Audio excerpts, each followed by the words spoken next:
Қазақ тілі пәні сабақтың тақырыбы сөз құрамы, түбір және қосымша. 73-ші сабақ. Сабақта түбір мен қосымшаны ажыратуды үйренесің. Қайталайық. Сөздің одан әрі бөлінбейтін мағыналы бөлігін түбір немесе түбір сөз дейді. Мысалы, тау, теңіз, су, үлкен, жуан. Түбір сөзге жалғанған бөлікті қосымша деп атайды. Олар балалар мағынаны білдірмейді.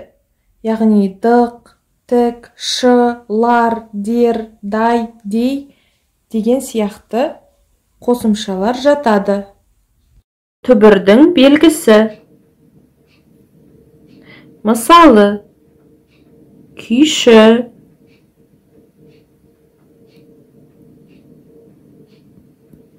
түбірі күй. Белгісін осылай қарындашпен сызамыз. Бірнеше сөздерді сөз құрамына талдайық. Сөз құрамына талдау дегеніміз сөздің түбірі мен қосымшасын ажырату. Мысалы, шаңғышы.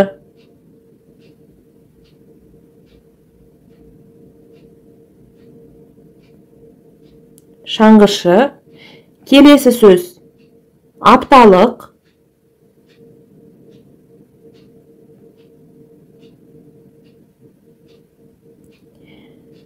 Және палуандар.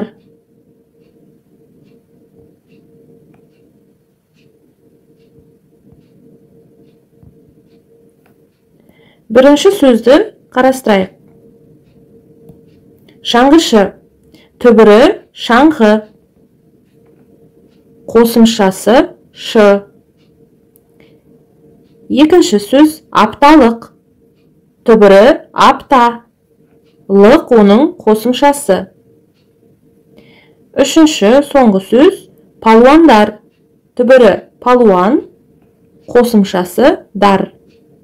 Яғни біз балалар сөздің түбірі мен қосымшасын таптық. Яғни сөз құрамына талдау жасадық. Мәтінді тыңда. Менің інім компьютерге әуестеніп алды. Достарымен футбол ойнауды қойды. Мен інім үшін қатты алаңдадым. Өйткені компьютерде үнемі ойнау зиянды. Інімді далада ойнатудың бір амалын таптым. Екеуміз далаға шығып спортпен айналысамыз. Енді ол компьютерге емес, даладағы ойындарға қызыға бастады.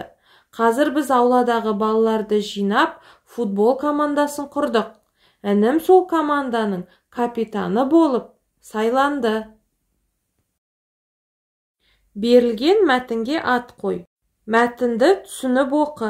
43-ші жаттығу 20-шы бет. Дәптерімізге бүгінгі күнді жазып, 44-ші жаттығуды орындаймыз. Суреттегі зат атауларына қосымша қосып, екінші бағандағы сөздермен байланыстырып жаз. 46-шы жаттығу.